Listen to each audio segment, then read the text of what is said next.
Son las 7 de la mañana y te estarás preguntando qué pinto yo por Hendaya.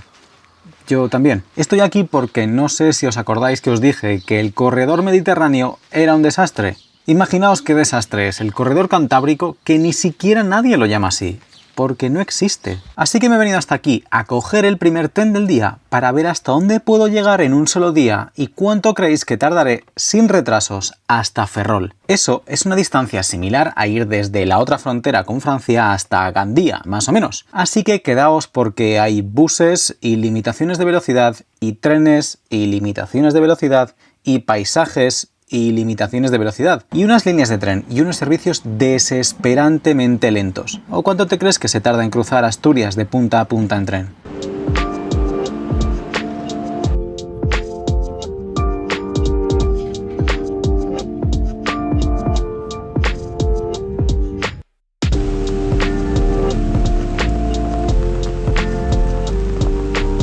Si veis un mapa ferroviario de España, a primera vista puede parecer que lo más rápido para ir desde Hendaya a Ferrol es por Valladolid o por Madrid. Pero acercando un poco más la vista, de repente aparecen las vías de ancho métrico, la antigua y querida Feve y Euskotren.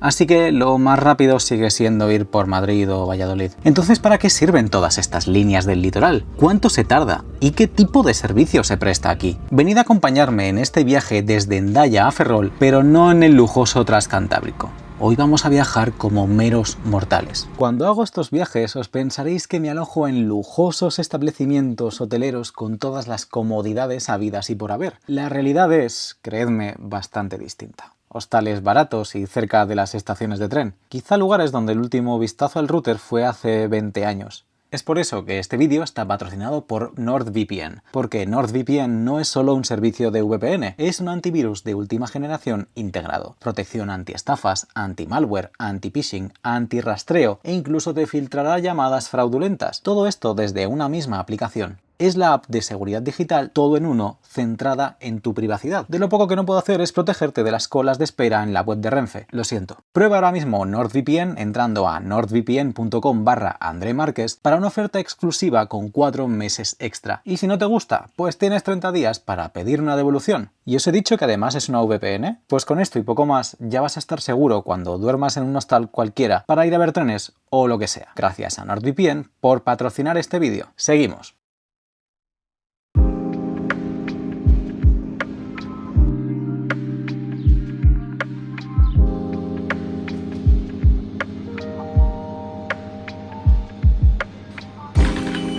Y el viaje, reitero, empieza al principio del topo, en Hendaya, en Francia, con el primer tren del fin de semana a las 7:03. El topo conecta Sanse, o Ñoñosti, con Lasarte, y la frontera con Francia en Hendaya. Y antes, algunos albias acababan en Hendaya, pero hoy ya no, y es la única forma de cruzarlo. Ya os hablaré más del topo y de este Cristo en la frontera, pero esto son cercanías. Aunque cada vez es más metro. Sobre todo cuando se inaugure esto. El topo tiene frecuencia de hasta 7 minutos y transporta a más de 10 millones de personas al año, que para un área urbana de 700.000 habitantes no está nada mal. Por poner un ejemplo, las cercanías de Santander mueven a la mitad de gente y son 3 líneas. O las cercanías de Murcia, con más de 1 millón de habitantes, solo mueven 3 millones al año. Pero el topo es un tren corto, para una distancia corta, que es especialmente bueno porque las estaciones están literalmente dentro de las poblaciones. Mirad si no está en Pasaya, literalmente, en el segundo piso de estas casas. Pero la cosa empieza poco a poco a torcerse desde aquí, sobre todo para viajes a más larga distancia. Mi siguiente tren me lleva desde Sanse, desde la estación de Amara, a la que le queda menos de un año de vida, por el mapa que os he comentado antes, a Bilbao. Y aquí tampoco hay trenes que se salten paradas o semi-expresos, y la culpa la tiene el bus, que es más rápido. 1 hora y cuarto contra más del doble de tiempo en tren. Por mucho que te saltes paradas, no le vas a pillar. Los semidirectos de antaño tardaban unas 2 horas, así que esta línea de tren funciona básicamente como un cercanías muy largo.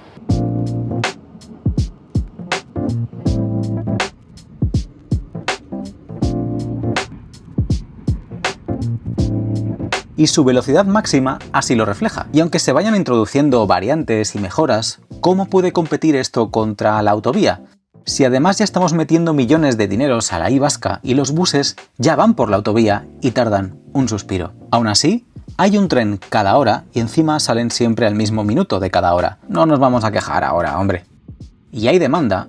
Son puntuales y francamente, si no vas a hacer un viaje de punta a punta, tienen todo el sentido del mundo. El Topo y el Donosti-Bilbo saben qué tipo de tren quieren ser y llevan décadas apostando a ello y juegan a ello. El Topo pasó por muchísimas dificultades financieras en el pasado porque al lado tenían la línea Madrid-Irún, que hace casi el mismo recorrido. Es el clásico ejemplo de una línea que podría haberse cerrado fácilmente. El resto de la red del Cantábrico ha ido perdiendo poco a poco la utilidad que tenía, que ya de por sí era un poco limitada. Nunca la idea de la red cantábrica fue mover a gente de Hendaya a Ferrol.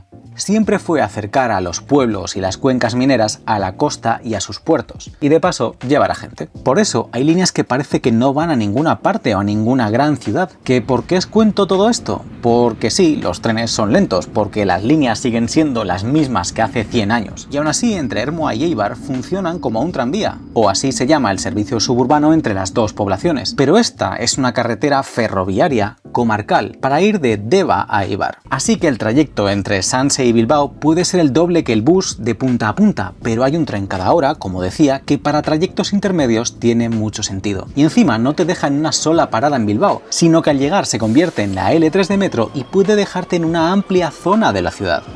Así que una hora en bus y luego 20 minutos de metro pueden sustituirse por una hora y media en tren directo. Pero por fin llegamos a Bilbao.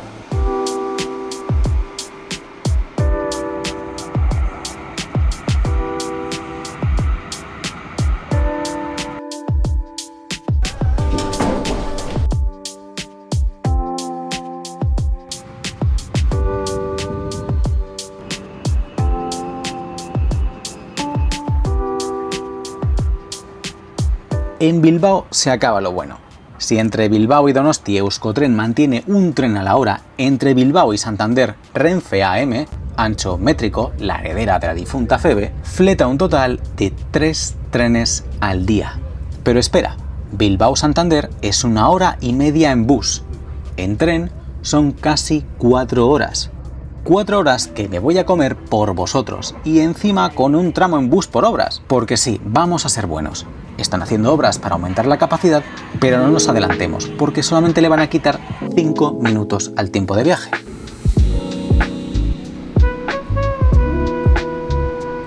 Pero venid a mentalizaros conmigo viendo la estación de Bilbao La Concordia. Estación que posiblemente no hayas pisado si no eres de Bilbao. Y aunque Abando es la niña bonita, para mí La Concordia es la mejor, con su fachada amarilla y verde encajonada en una esquina de su hermana mayor. Si en esta cuenta no vamos a romantizar el viaje en tren, apaga y vámonos. Así que vamos a romantizar 4 horas para recorrer 60 kilómetros en línea recta. Imaginaos que voy en el Costa Verde, ¿vale? Pero por lo que sea no es el Costa Verde. Aunque al menos me ha tocado uno de estos trenes llamados Apolo, que al menos son muy cómodos. Y las vistas son las mismas que en el Costa Verde. Y creedme que vais a tener mucho tiempo para apreciarlas.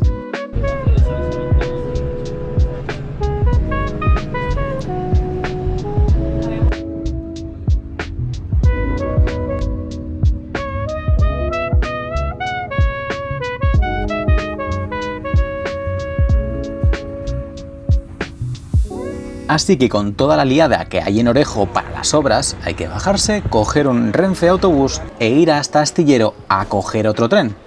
Que yo estoy a favor de las obras, pero tenemos la mano muy ligera con cerrar líneas durante meses y años y luego solo mejorar 5 minutos los tiempos. ¿Y sabéis por qué me enfado? Porque ese tren de lujo, el Costa Verde, sí puede pasar por las obras.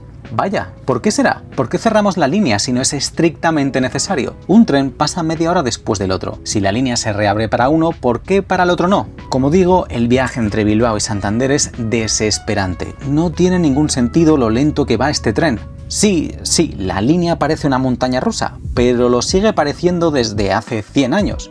No hemos hecho nada por mantenerla ni quitarle curvas y las limitaciones de velocidad son interminables, excepto aquí.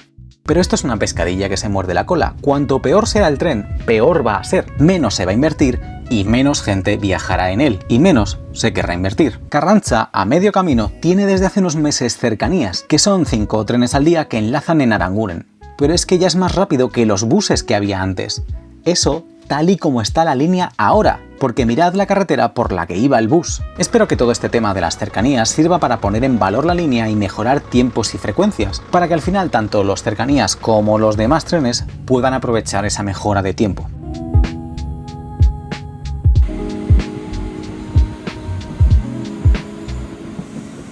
12 horas y media más tarde de salir de Hendaya, estoy a 2 horas y media en coche de Hendaya. Y sí, a ver, he estado 3 horas en Bilbao, pero es que no había otro tren. Y claro, me diréis, a ver, es que esto del Cantábrico está hecho para distancias cortas y punto, que no hay alternativa, que hacerse el viaje entero es de gente que está mal de la cabeza. Vale, tomo nota, ¿tenéis razón? Tomo nota.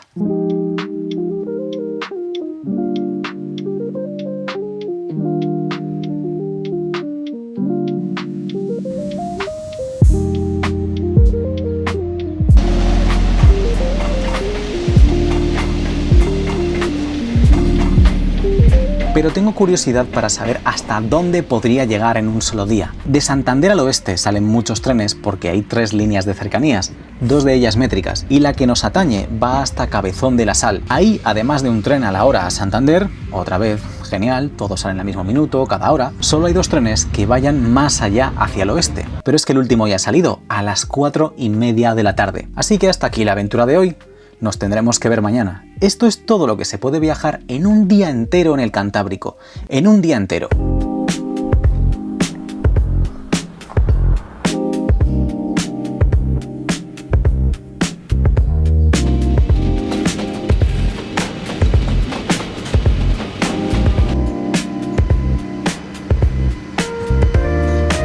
Pero tampoco os vayáis a matar a madrugar. El primero de esos 2 trenes no llegará hasta las 9:30. Son las 9:30 y a Oviedo vamos a llegar a las 2 de la tarde. En esas 4 horas y media haremos 41 paradas antes de llegar. 41. ¿Qué sentido tiene que un tren tarde 3 veces más que un bus? ¿O 2 veces más? Y obviamente me diréis que si son líneas del año del PUM, que si son líneas locales de montaña, e incluso que alguna de ellas en realidad fueron líneas mineras que no se pensaron en la velocidad. Y os lo compro, hasta cierto punto. Exactamente lo mismo podríamos decir de las líneas de Euskadi, pero Euskotren ha invertido en mejoras que bajan los tiempos de viaje y aumentan la capacidad, acercando a estas líneas a un modelo más metropolitano. Mientras tanto, en el resto de líneas se ha invertido en, bueno, que no se caigan a trozos, lo mínimo para mantener la operación y ya está. Los tiempos se han visto resentidos, con minutos añadiéndose constantemente a los tiempos de viaje desde los años 80, porque está claro que la línea en Ribadeo no puede servir el mismo propósito que el Topo, que es casi 1 metro. Tiene mucha menos densidad de población, pero una se ha podido adaptar a su futuro y la otra no. La otra se ha ido dejando igual y con el paso de los años todo lo demás ha ido mejorando. Las nacionales fueron ganando variantes, las autovías fueron ampliándose, los autobuses cada vez llegaban más rápido. Mientras tanto el tren seguía teniendo las mismas curvas que cuando se construyó, curvas por las que cada vez tiene que pasar más lento por falta de mantenimiento. Pero volvemos a nuestro tren de Cabezón de la Sal a Oviedo. Y la primera, como siempre, en la frente. Tren suprimido. Y todos a un bus. ¿Qué ha pasado? Muy sencillo, que por X o Y razón no hay tren. Seguramente porque alguno ha fallado o está averiado o si hay algún percance es muy difícil sustituirlo. No hay trenes, así que el tren vendrá desde Santander hasta Cabezón de la Sal, porque hasta aquí hay catenaria, pero de aquí hasta Llanes nos toca un bus. Pasajeros en bici, grupos de adolescentes, parecían estar ya acostumbrados. Quizá para ellos esta opción sea casi la mejor, por lo menos el bus no se va a retrasar.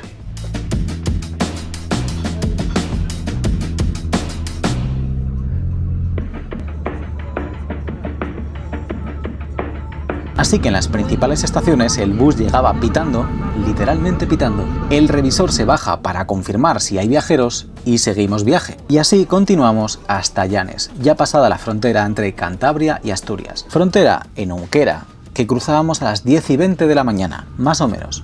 Quedaos con este dato. En Llanes nos espera el tren que hace el recorrido inverso, que aquí en vez de seguir a Santander, que también se ha cancelado, se da la vuelta y nos lleva de regreso, pero con este tren, a paso de burra, tampoco íbamos a llegar hasta Oviedo, porque en el Berrón nos cambian de tren. ¿Qué por qué?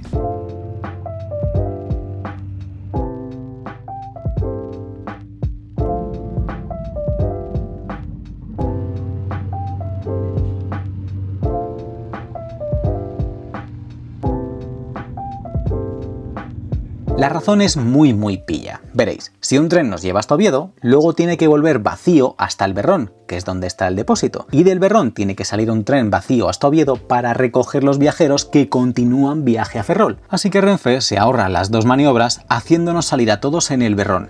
¿Os parece normal? Es decir, molestar a todos los viajeros y hacerles transbordar solo por tu comodidad sin avisar a nadie. Esta es la clase de servicio que se da por aquí. Desganado, de mínimos, de por qué nos obligan, de qué más da. Pero entre este tren de Santander a Oviedo y el Oviedo-Ferrol hay unos 22 minutos de transbordo. Lo justo para ir al kiosco y coger bebida y unos snacks, porque os van a hacer falta, y a veces casi un pañal. Veréis, el tren de Bilbao a Santander en el que he venido no tenía baño. Y este, para 7 horas y media, ni siquiera una máquina de vending. Tanto es así que el revisor nos dio una botella de agua a los viajeros. Oviedo-Ferrol es el jefe final del viaje por el Cantábrico. Son casi 8 horas en este pequeño autobús sobre ruedas. A 15, a 30, a 50 y a veces a 80 por hora. Tiene más de 100 paradas. Sí, lo habéis oído bien, más de 100 paradas. Pero después de todo esto, ya estoy acostumbrado. Los pueblos y villas y ciudades van pasando por una zona espectacular de la geografía española.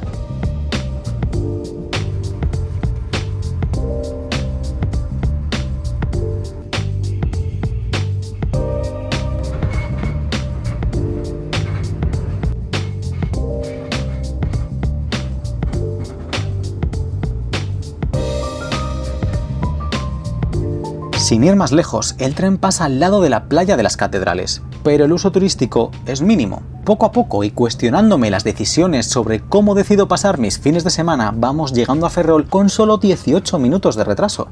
Porque claro, los horarios reflejan toda esta degradación de la infraestructura. Esta infraestructura, por cierto, se completó solo en 1971. Sí, esta línea fue una lucha constante durante 100 años y tuvo tan mala suerte que para cuando se inauguró ya se le había pasado el arroz. Ya todo el mundo iba en coche o autobús y no había necesidad de una nueva línea de tren que cerrase este hueco ferroviario en la península ibérica. O quizás sí. Veréis, en el momento de su inauguración el viaje completo entre Ferrol y Oviedo eran 6 horas. Ahora ya vamos más cerca de las 8. Eso es casi un tercio más lento, así que en vez de invertir y que cada vez el viaje sea más rápido, como por ejemplo con las nacionales o las autovías, cada vez el viaje es más lento. Y esta situación se repite por todo el Cantábrico. Oviedo-Santander es una hora más lento que antaño.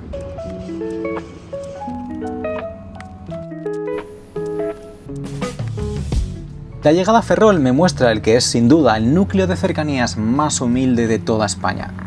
Una apuesta firme y adaptada para mejorar el servicio entre la ciudad y Ortigueira. Unos pequeños trenes, unas obras para dotar de más capacidad y puntos de cruce a estos trenes y un servicio que intenta aprovechar al máximo lo que ya existe. Y eso que muchas estaciones están en medio de la nada. Es una pequeña luz dentro de todo esto. Ferrol es la meta y última estación de esta aventura, porque para mí es muy divertido venir aquí y contaros todo esto, pero hay millones de personas que ven cómo cada año se suman minutos a sus trenes, les quitan servicios y cada vez que lo cogen no van a saber si lo van a cancelar, si se va a retrasar, si no va a aparecer o qué. Usuarios sin frecuencias adaptadas que acabarán como mínimo por sacarse el carné o irse al bus. Es una zona compleja el Cantábrico, la orografía no ayuda nada y entre Ferrol y Oviedo no hay grandes ciudades. Y la vía, acabada hace 50 años, adolece de grandes problemas de velocidad, ya que se planificó mucho antes de su construcción. Pero seguiremos hablando de cómo mejorar toda esta situación en el Cantábrico en el siguiente vídeo.